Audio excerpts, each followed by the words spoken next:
ಶನಿದೇವರನ್ನ ವಿಶೇಷವಾಗಿ ಆರಾಧನೆಯನ್ನ ಮಾಡುವಂತಹ ದಿನ. ಪ್ರಮುಖವಾಗಿ ಇಲ್ಲಿ ಇವತ್ತು ಶನಿ ಜಯಂತಿ, ಹಾಗೆಯೇ ಒಂದು ಅಮಾವಾಸ್ಯೆ. ಅದಕ್ಕಿಂತಲೂ ಮುಂಚೆ ಈ ದಿನದ ಪಂಚಾಂಗ ಭವಿಷ್ಯವನ್ನ ನೋಡೋದಾದ್ರೆ ತಾವು ಅದನ್ನು ತಿಳಿಸ್ಕೊಡಿ ಗುರುಗಳೇ. ಶ್ರೀ ಗುರುಭ್ಯೋ ನಮಃ. ಹರಿ ಓಂ. ಗುರುಬ್ರಹ್ಮ ಗುರುರ್ವಿಷ್ಣು ಗುರುರ್ದೇವೋ ಮಹೇಶ್ವರಃ. ಗುರುಃ ಸಾಕ್ಷಾತ್ ಪರಂ ಬ್ರಹ್ಮ ತಸ್ಮೈ ಶ್ರೀ ಗುರವೇ ನಮಃ. ಏಕ ಏವ ಪರಬ್ರಹ್ಮ ಪರಮಾತ್ಮಾ ದಿಗಂಬರಃ. ಸ್ವಯಮೇವ ಗುರುಃ ಸಾಕ್ಷಾತ್ ಸುಬ್ರಾಯಃ ಪಾತು ನಃ ಸದಾ. ನಮಃ ಶಾಂತಾಯ ದಿವ್ಯಾಯ ಸತ್ಯಧರ್ಮಸ್ವರೂಪಿಣೆ ಸ್ವಾನಂದಾಮೃತತೃಪ್ತಾಯ ಶ್ರೀಧರಾಯ ನಮೋ ನಮಃ. ಶ್ರೀಮದ್ ಗಂಗಾಧರೇಂದ್ರ ಸರಸ್ವತಿ ಮಹಾಸ್ವಾಮಿಗಳವರ ಪದ್ಮಗಳಲ್ಲಿ ಶಿರಸಾಷ್ಟಾಂಗ ಪ್ರಣಾಮವನ್ನು ಸಮರ್ಪಣೆ ಮಾಡುತ್ತಾ, ಇವತ್ತು ಶ್ರೀ ಕ್ರೋಧಿನಾಮ ಸಂವತ್ಸರ, ಉತ್ತರಾಯಣ, ವಸಂತ ಋತು, ವೈಶಾಖ ಮಾಸ, ಕೃಷ್ಣ ಪಕ್ಷ, ಅಮಾವಾಸ್ಯ ತಿಥಿ, ಹಾಗೆ ಇವತ್ತು ಗುರುವಾರ, ಹಾಗೆ ರೋಹಿಣಿ ನಕ್ಷತ್ರ, ಧೃತಿನಾಮ ಯೋಗ, ಚತುಷ್ಪಾತ್ ನಾಮ ಯೋಗ. ಹಾಗೆ ಇವತ್ತು ವಿಶೇಷವಾಗಿ ಪಂಚಾಂಗ ಶ್ರವಣವನ್ನು ನಾವು ಮಾಡುವಂಥದ್ದು. ಯಾಕೆಂದರೆ ಪಂಚಾಂಗ ಶ್ರವಣವನ್ನು ಯಾಕೆ ಮಾಡಬೇಕು? ಇದು ದಿನವೂ ಪಂಚಾಂಗ ಶ್ರವಣ ಮಾಡಬೇಕಂತೆ. ನಾವು ಯುಗಾದಿ ದಿನ ಮಾತ್ರ ಅಲ್ಲ, ಪ್ರತಿ ದಿನವೂ ಕೂಡ ಬೆಳಗ್ಗೆ ನಾವು ಪಂಚಾಂಗ ಶ್ರವಣವನ್ನು ಮಾಡಿಕೊಂಡು ನಮ್ಮ ದಿನನಿತ್ಯ ಕಾರ್ಯಕ್ರಮವನ್ನು ಮಾಡಬೇಕಂತೆ. ಯಾಕೆಂತಂದರೆ ಅದಕ್ಕೆ ಯಾಕೆ ಈ ಪಂಚಾಂಗ ಶ್ರವಣವನ್ನು ಮಾಡಬೇಕು ಅಂತ ಅಂದರೆ, ಶ್ರುತಂ ಹರತಿ ಪಾಪಾನಿ ತಥಾರೋಗ್ಯಂ ಪ್ರಯಚ್ಛತಿ. ನಾವು ಆ ಒಂದು ಕೇಳುವುದರಿಂದನೇ ಭಗವಂತನ ಸ್ಮರಣೆಯನ್ನು ಅಥವಾ ದೇವರ ಸ್ಮರಣೆಯನ್ನು, ದೇವರ ಕುರಿತಾದಂಥ ನಾಮವನ್ನು ಕೇಳುವುದರಿಂದಲೇ ನಮ್ಮೆಲ್ಲ ಪಾಪರಾಶಿಗಳು ಕೂಡ ಕಳೀತಾವಂತೆ.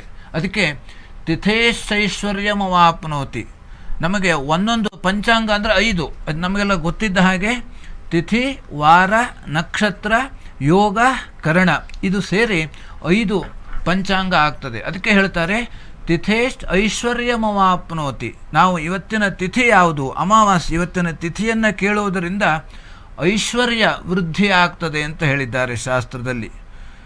ತಿಥೇಶೈಶ್ವರ್ಯಮವಾಪ್ನೋತಿ ವಾರಾದಾಯುಷ್ಯವರ್ಧನಂ. ಇವತ್ತಿನ ವಾರ ಗುರುವಾರ. ಇವತ್ತು ನಾವು ಗುರುವಿನ ಸ್ಮರಣೆ, ಗುರುವಿನ ವಾರವನ್ನು ನಾವು ಹೇಳೋದರಿಂದಲೇ ನಮ್ಮ ಆಯುಷ್ಯವರ್ಧನಂ, ನಮ್ಮ ಆಯುಷ್ಯ ವೃದ್ಧಿ ಆಗ್ತದೆಯಂತೆ. ಹಾಗೆ ಇವತ್ತಿನ ಕರ್ಣ ಯಾವುದು? ಇವತ್ತಿನ ನಕ್ಷತ್ರ ಯಾವುದು? ನಕ್ಷತ್ರಾಧರತೆ ಪಾಪಂ. ನಕ್ಷತ್ರ ಇವತ್ತಿನ ನಕ್ಷತ್ರ ರೋಹಿಣಿ ನಕ್ಷತ್ರ. ಆ ನಕ್ಷತ್ರದ ಹೆಸರನ್ನು ನಾವು ಹೇಳುವುದರಿಂದಲೇ ನಮಗೆ ನಮ್ಮೆಲ್ಲ ಪಾಪರಾಶಿಗಳು ಕೂಡ ಕಳೀತಾವಂತೆ. ಯಾಕೆಂದರೆ ಆ ದೇವತೆ, ನಕ್ಷತ್ರ ದೇವತೆ. ಹಾಗೆ ಕರ್ಣ, ಇವತ್ತಿನ ಕರ್ಣ ಯಾವುದು? ಹಾಗೆ ಯೋಗಾದ್ರೋಗ ನಿವಾರಣಂ, ಕರ್ಣಾತ್ ಕಾರ್ಯಸಿದ್ಧಿಶ್ಚ. ಇವತ್ತಿನ ಕರ್ಣ ಯಾವುದು ಅಂತ ನಾವು ಕೇಳಿದಾಗ ನಮ್ಮ ಕಾರ್ಯಸಿದ್ಧಿ ಆಗ್ತದೆ. ಹಾಗೆ ಯೋಗಾದ್ರೋಗ ನಿವಾರಣಂ. ಇವತ್ತಿನ ಯೋಗ ಯಾವುದು ಅಂತ ನಾವು ಅದನ್ನು ಕೇಳಿದಾಗ ರೋಗ ನಿವಾರಣಂ. ನಮಗೆ ಆ ರೋಗ ಹೇಳುವಂಥ ಯಾವುದೇ ರೀತಿಯಾದಂಥ ಭಯ ಇರುವುದಿಲ್ವಂತೆ. ಹಾಗೆ ರೋಗಗಳು, ಯಾಕೆಂದರೆ ರೋಗ ಬರುವುದೇ ಭಯದಿಂದ. ನಮಗೆ ಆ ಭಯ ಇಲ್ಲ ಹೇಳಾದರೆ ಯಾವುದೇ ರೀತಿಯಾದಂಥ ರೋಗಗಳು ಕೂಡ ಬರೋದಿಲ್ಲ. ನಮಗೆ ಭಯ ಇದ್ದರೆ ಎಲ್ಲವೂ ಕೂಡ ಬರುತ್ತದೆ.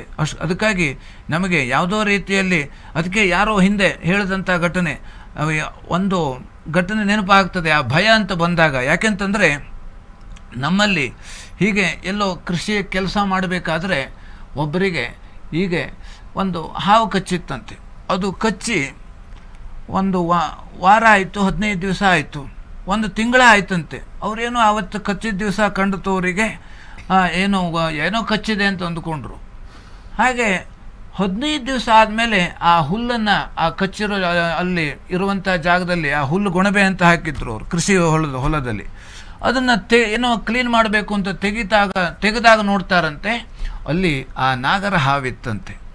ಆ ಹಾವು ಕಂಡ ತಕ್ಷಣವೇ ಅವನಿಗೆ ನೆನಪಾಯಿತು, ನನಗಿಲ್ಲಿ ಇದೇ ಕಚ್ಚಿತ್ತು ಅಂತ. ಹಾಗೆ ಕಚ್ಚಿದ ತಕ್ಷಣವೇ ಅದನ್ನು ಹಾವಿನ ನೋಡಿದ ತಕ್ಷಣವೇ ಅವನು ಎರಡು ನಿಮಿಷಕ್ಕೆ ಅವನು ಪ್ರಾಣ ಬಿಟ್ಟ. ಯಾಕೆಂದರೆ ಆ ಭಯದಿಂದ ನಮಗೆ ಎಲ್ಲ ರೀತಿಯಾದಂಥ ಎಲ್ಲವೂ ಕೂಡ ಬರ್ತದಂತೆ. ಹಾಗಾಗಿ ನಾವು ಮನಸ್ಸನ್ನು ಗಟ್ಟಿಯಾಗಿ ಇಟ್ಟುಕೊಂಡಿದ್ದರೆ ಯಾವ ರೋಗನೂ ಕೂಡ ನಮಗೆ ಬರೋದಿಲ್ಲ, ಏನೂ ಆಗೋದಿಲ್ಲ. ಹಾಗಾಗಿ ನನಗೇನೋ ಆಗ್ತಾ ಇದೆ, ಏನೋ ಆಗ್ತದೆ ಹೇಳುವಂಥ ಅಳುಪು ನಮ್ಮ ಹತ್ರ ಬಂದರೆ ನಮಗೆ ಎಲ್ಲ ರೀತಿಯಲ್ಲೂ ಕೂಡ ನಮಗೆ ಆ ಭಯ ಹೇಳುವಂಥದ್ದು ಎಲ್ಲವೂ ಕೂಡ ಬರ್ತದೆ.